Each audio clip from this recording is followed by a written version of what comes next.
আসমানে পাখা মেলো তারুণ্য অন্তরে, বাংলা সুরে ঢোল বাজে বৈশাখ এলো রে।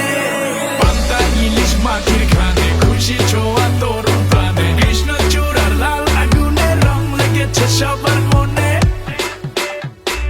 উৎসবের এই আয়োজনে কে থাকে আজ ঘরে, বাংলা সুরে ঢোল বাজে বৈশাখ এলো রে। আসমানে পাখা মেলো তারুণ্য অন্তরে, বাংলা সুরে ঢোল বাজে বৈশাখ এলো রে। ঘরে বসে লাভ নাই, চল যাই রমনা, বাংলার উৎসব কারো থেকে কম না। মুড়ি মোয়া নাড়ু আর কি তুমি খোঁজো, পান্তা ইলিশ খাবো সাথে নিয়ে মজো। সাদা শাড়ি লাল পাড় বটমূল জুড়ে থাক, রাস্তা রাস্তায় আলপনা ভরে যাক। উৎসবে আয়োজনে রঙে ভরা বঙ্গে, দেশি সাথে দেশি কোলা মজা থাকে সঙ্গে। উৎসবের এই আয়োজনে কে থাকে আজ ঘরে, বাংলা সুরে ঢোল বাজে বৈশাখ এলো রে। আসমানে পাখা মেলো